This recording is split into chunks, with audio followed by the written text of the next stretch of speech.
बागेश्वर विधानसभा उपचुनाव को मामूली अंतर से हारने वाली कांग्रेस निराश तो है, लेकिन हताश कतई भी नहीं है। कांग्रेस जिलाध्यक्ष भगवत सिंह डसीला तथा पार्टी प्रत्याशी बसंत कुमार ने बागेश्वर की जनता का आभार जताते हुए विजयी प्रत्याशी पार्वती दास को बधाई दी है।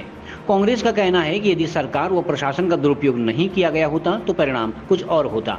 कांग्रेस ने कहा कि वर्ष 2017 का चुनाव भाजपा 14,000 मतों से जीती थी, जबकि 2022 का चुनाव 12,000 मतों के अंतर से जीती थी, लेकिन उपचुनाव को मात्र 2,405 मतों के अंतर से जीतने से भाजपा के प्रति जनता में नाराजगी को समझा जा सकता है।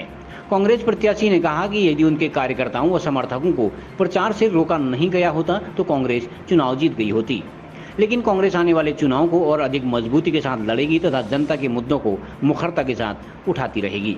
देखिए, बागेश्वर की जनता का बहुत बहुत धन्यवाद अदा करते हैं। उन्होंने मुझे बहुत सम्मानजनक स्थिति में रखा हुआ है और भारतीय जनता पार्टी सत्ता में रहते हुए भी और पूरे तंत्र का इस्तेमाल हमारे विपरीत किया गया और हमें कई जगहों पर रोका गया।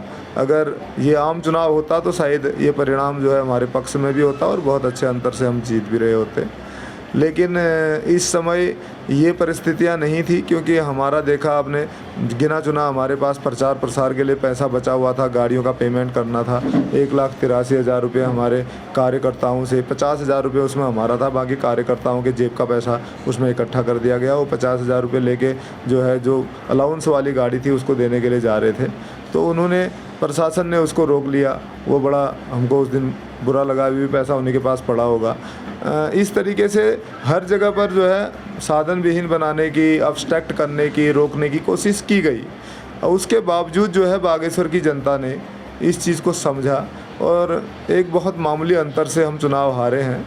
चुनाव हारे हैं तो भविष्य में फिर आगे और चुनाव होंगे, ऐसी कोई बात नहीं है। और मैं पार्वती दास जी को शुभकामनाएं देता हूं, उनको बधाई देता हूं कि वो बागेश्वर विधानसभा का प्रतिनिधित्व करेंगी और मैं अपेक्षा करता हूं कि बागेश्वर की जनता के लिए बेहतर सोचेंगी और विद्वेष भावना से कि कहाँ से मुझे कम वोट मिला है, कहाँ से ज़्यादा वोट मिला है, क्षेत्रीय चीज़ों को न देखते हुए, नज़रअंदाज करते हुए वह एक बागेश्वर विधानसभा की समस्त 1,18,000 लोगों के विधायक के रूप में, उनके रिप्रेजेंटेटिव के रूप में काम करेंगे। ऐसी मेरी अपेक्षा है। उनके ज़रूरतों को समझेंगे, उनकी समस्याओं का समाधान करेंगे और विकास कार्यों को, जो चंदन राम दास जी ने वो कह रही थी कि उनके सपनों को पूरा करना है, तो जो उन्होंने जो कार्य उनके अधूरे रहे उनको पूरा करें और जो नए कार्य जो जनता के प्रस्ताव से आते हैं उन प्रस्तावों को भी आगे ले जाकर बेहतर तरीके से बिजली, पानी, शिक्षा, स्वास्थ्य, रोजगार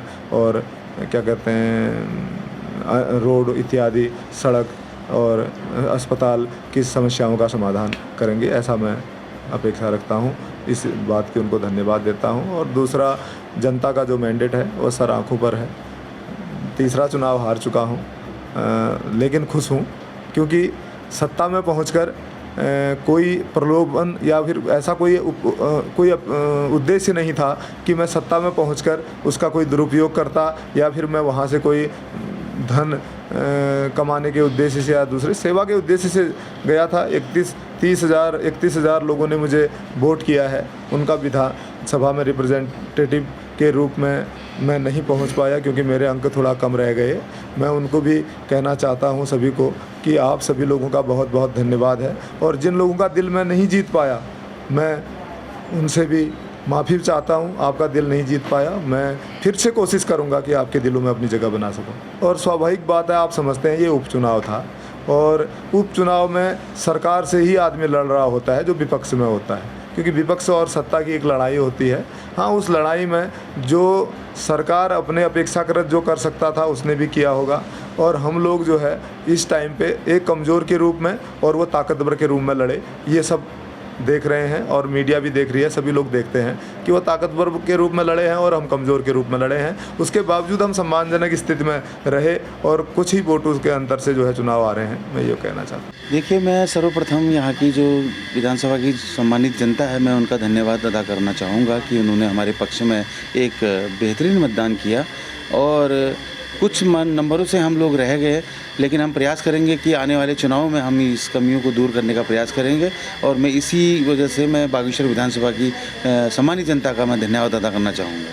अच्छा, अब जो विकास के मुद्दे हैं उनमें क्या आगे जो क्या आपका रुख रहेगा, आप किस तरह का? देखिए, विकास तो अभी भी रुका हुआ है। जिस तरीके से आपने देखा होगा कि मंडलसेरा में ही आप देख लीजिए या तमाम जनपदों के जो सड़कों का गड्ढे युक्त जो सड़कें हैं और यहाँ के हॉस्पिटल्स में सुविधाएं नहीं हैं। अभी आपने देखा होगा कि रेडियोलॉजिस्ट और एनेस्थीसिया और इन लोगों का ट्रांसफ़र हो गया, उनकी जगह पे दूसरे जो हैं उन लोगों की पूर्ति नहीं की गई है। तो ये बहुत बड़ी बड़ी समस्याएं हैं और हमें चाहेंगे कि जो हमारी अभी नई पार्वती दास जी बनी है उनको मैं बधाई भी देना चाहूँगा और ये कहना चाहूँगा कि जो यहाँ पर जो रुका हुआ विकास है या जो असुविधाएं यहाँ पर हो रही हैं उसको पूरा करने का काम इनके द्वारा किया जाएगा। लेकिन जिस तरीके से सरकारी तंत्र का दुरुपयोग आज सत्ता ने किया और जिस तरीके से 3 दिन का रात्रि प्रवास यहाँ पर को माननीय मुख्यमंत्री जी करते हैं और जिस तरीके से इनकी शराब पिलाना और पैसे बांटने का काम इनके द्वारा किया गया वो बड़ा निंदनीय है और चिंतनीय है। और यहाँ की जो भावी जनता है या युवा हैं उस वर्ग को किस और भारतीय जनता पार्टी ले जाना चाहती है, ये समझ से परे है। CCN न्यूज़ के लिए ब्यूरो रिपोर्ट बागेश्वर।